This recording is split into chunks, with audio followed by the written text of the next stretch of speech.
सुकलेल्या पानांचं खत बनवण्याची ही सर्वात सोपी पद्धत आहे.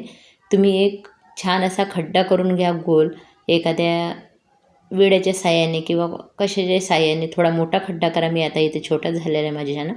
आणि अशा पद्धतीने तुम्ही खत कराल ना, तर हे खत बाकी खतांपेक्षा लवकर तयार होईल. इथे एक लाकडाची पाटी होती फसलेली, म्हणून ते मला काढायला वेळ लागत होता. कारण तसं जर तुम्ही सुकलेलं पानं भरून ठेवाल ना, त्याचं खत तयार होणार नाही. वेगवेगळ्या पद्धती आहे खत तयार करण्याच्या, पण मातीमध्ये जे जातात ना, ते लवकरच मातीमध्ये मिक्स होत जातात, मातीमध्ये विलीन होऊन जातात, म्हणजे त्याचं खत लवकर तयार होते. आणि इथे भरपूर मोठे गांडूळ आहे, कारण इथं आहे झाडावर लावलेले मोठे, त्याची सावली पडते. आणि बघा कशा मातीत गांडूळ तयार होतात ते पण तुम्हाला दाखवते मी. आता तेच घेऊन आलेले आहे. चला म्हटलं माहिती द्यायची तर अशी पूर्ण द्यायची प्रयत्न करायचा. आणि बघा सुकलेले पानंसुद्धा भरपूर प्रमाणात इथं पडत आहे, कारण इथं मोठे गांडूळ तयार होते. तुम्हाला जर मातीमध्ये भरपूर गांडूळ तयार करायचे असेल ना, तर मातीमध्ये थोडंसं तुम्हाला ओलावा टिकून ठेवावं लागेल, म्हणजे पूर्ण कोरडी माती होऊ द्यावं नाही लागणार. म्हणून तुम्ही अशा पद्धतीने खत करू शकता, किंवा छोटे दाखवते मी पुढं तुम्हाला कशा पद्धतीने तुम्ही करू शकता. गांडूळ तयार होण्यासाठी अजून एक पद्धत आहे. आणि गांडूळ काय करतात, जमीन भुसभुशीत करतात. भुसभुशीत जमिनीतच छान असं झाडं येत असतात आपले. इथं बघा हे झाड पूर्ण कापलेलं होतं कामाच्या वेळेस सीताफळाचं, त्याच्या साईडनंच मी असं करत असते. आणि इथे भरपूर पानं आता पडत आहे. पानगळती इतकी होत आहे ना, तर आंब्याचे पानं, कडुलिंबाची पानं आता जास्त पडायला लागले. आणि आता आजूबाजूचे सुद्धा विचारायला लागले की तुम्ही एवढ्या पाण्याचं काय करता.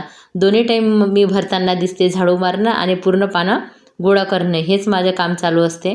आणि आता खूप छान वाटते. इथे बघा हे आहे पानाच्या वेलाची कटिंग, आणि तुम्ही बघू शकता त्याला किती छान ग्रोथ झालेले आहे, कारण तिथे सुकलेले पानं पडलेले आहे ना, ते तसेच राहू दिलेले होते मी. पण नंतर मी काय केलं, त्याला थोडंसं मग उपयोग बघा तुम्ही किती करू शकता, की त्याच्यावर नंतर माती टाकू शकतो आपण. बघा अशा पद्धतीने किती छान ग्रोथ, किती रंग बघा किती छान आला पानाला, एक चमक बघा किती आले. कारण आतमध्ये गांडूळ तयार होते, त्यांचं खत तयार करत राहतात, आणि ते आपल्या झाडांना भरपूर पोषण मिळते. आणि इथं पाटीसुद्धा लावलेले आहे, की छान असं राहिलं पाहिजे. इथं बघा खाली खराब झालेलं अन्न मी टाकलेलं आहे, वरून हे सुकलेलं पानं टाकलेलं आहे, कारण मला ह्या कुंडीचं आताच काम नाही. आणि आई पण म्हणाले, हे तुझ्या झाडाचे पानं जरा जास्तच मोठे आहे म्हणे, याचे मोठे का बरं झालेले आहे. बघा अशी वेस्ट, बघा हा बुके होता, हे सर्व या झाडात टाकल्यामुळे माहिती आहे का, याला खत मिळत जाते आणि हे पानं आपले मोठे होत जातात. आहे त्याच्यापेक्षा सुद्धा मोठे वाटायला लागले त्यांना, म्हणून आई म्हणत होते. आणि इथे बघा इथे पण हे झाडाची जेव्हा माती कमी होते बघा किती कुंडी खाली गेलेली आहे. परत मी सुकलेले पानं टाकणार आहे. इतका जास्त तुम्हाला सुकलेल्या पाण्याचा उपयोग कधी कोणी सांगितला नसेल, म्हणून आजचा व्हिडिओ पूर्ण बघा. खूप छान पद्धतीने सुकलेल्या पाण्याचा उपयोग आपण करू शकतो. बागेमध्ये खत आणि मातीची गुणवत्ता वाढू शकतो. एक तर पूर्ण खड्डा करून मी सांगितले, त्यात पानं भरायचे, वरून माती टाकायचे. दुसरं बघा हे आहे मोठं एक आंब्याचं झाड, इथे पण आपण असे खड्डे करून साईडनं मध्ये माती भरू शकतो. छान अशा केल्यामुळे काय होते, झाडांना पाण्याची आवश्यकतासुद्धा कमी पडेल. उन्हाळा येणार आहे, आणि असं केल्यामुळे झाडांना बराचसा फायदा होणार आहे. आणि खत तर ते भेटणार आहे ते वेगळंच. आणि बघा आता मी किती छान करत आहे, सगळ्या साईडनं असं गोल करून आहे ना, पूर्ण पाण्याची लेअर लावणार आहे. त्याच्यानंतर त्याच्यावर थोडीशी माती टाकणार आहे, म्हणजे माती जेव्हा तयार होईल ना, त्याच्यामध्ये भरपूर खताचं प्रमाण होईल, आणि परत ती माती आपण आपल्या उपयोगाला घेऊ शकतो. इकडून पण बघा साईडला भरपूर पानाची कटिंग लावलेली आहे, कारण कटिंग लावल्यामुळे काय होतं माहिती आहे का, एखादं झाड आपलं खराबही झालं ना, तर आपल्याला वाईट वाटत नाही. आणि भरपूर असं सुकलेल्या पाण्याचं तुम्ही जर असं एखाद्या कुंडीमध्ये पण पुढं दाखवणार आहे कसा उपयोग करायचा. पण तुम्ही जर मी जी पद्धत सांगितली ना, तुमच्याकडे जमीन असेल ना, तर तुम्ही तो छान असा खड्डा करून घ्या, आणि त्याच्यामध्ये ते पानं टाका, आणि वर माती वगैरे टाका. मी तर त्या कोपऱ्यात काही पण वेस्ट निघालं की तिथेच नेऊन टाकते, कारण तिथे झाड नाही आहे जवळ एकदम, त्याच्यामुळे तिथं काही परिणाम होणार नाही मग त्याच्यामुळं. आणि खत खूप छान तयार होते.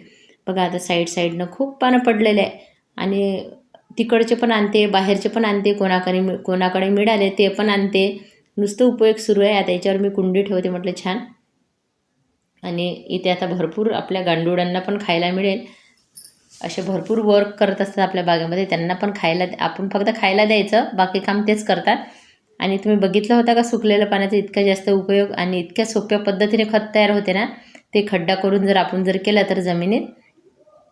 आणि काही गोष्टी माझे बाबा पण शेतात काय करायचे पहिले, जिथे असे जमिनीला मधात खड्डे जे पडलेले राहतात किंवा हे राहतात, तिथे आहे ना अशी त्याला लांग म्हणायची, म्हणजे जे आपल्या तुरीच्या काड्या वगैरे सगळं लाहतात ना, त्या अशा मोठ्या गॅपमध्ये भरायचे. मग काय व्हायचं, पावसाळ्यात जेव्हा पाणी वाहून यायचं ना त्याच्यावर, त्याच्यासोबत मातीसुद्धा वाहून यायची, म्हणजे त्याच्यावर माती बसायची आणि अशा पद्धतीने पूर्ण शेताला एक लेवल यायची.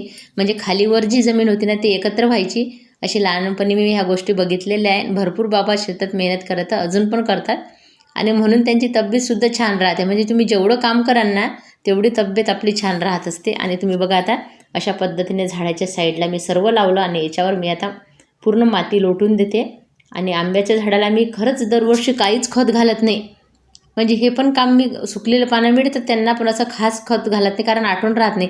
पण आता बघेल थोडंसं घालेल खत, कारण आता आठवण आली म्हणून. नाही तर मी जे त्याच्या मनानं जे आंबे येतात ना ते येऊ देतो आम्ही, आणि बाहेरच्या साईडचे जे नेले ते कोणाला नेऊ देतो, आणि जे उरलेले आहे त्याचे लोणचं घालत असतो.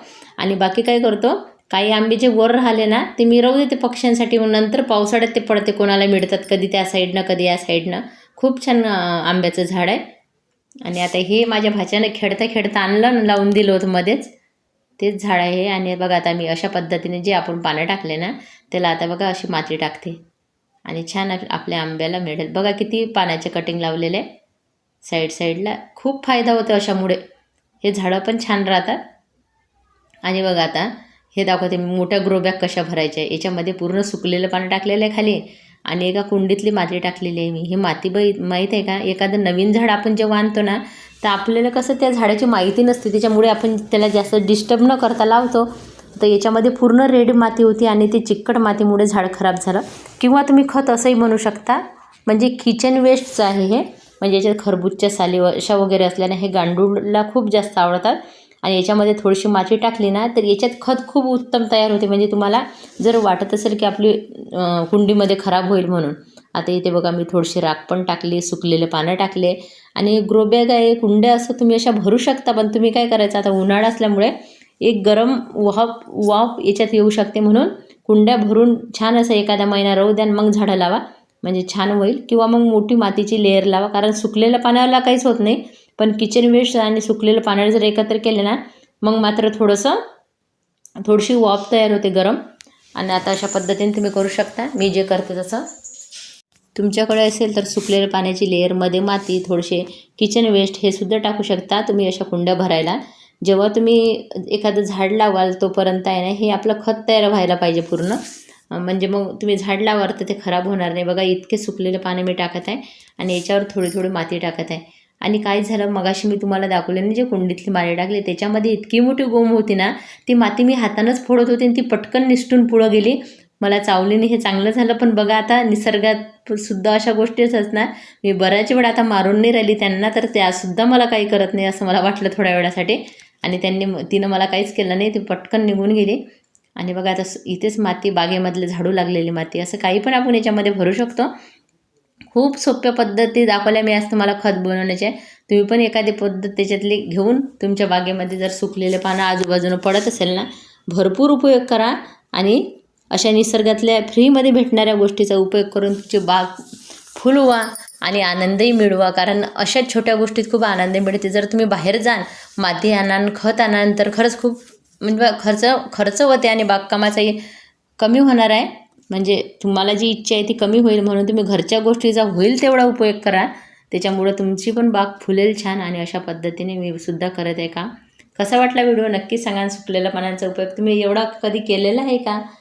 नसेल केला तरी सांगा. धन्यवाद सर्वांचे.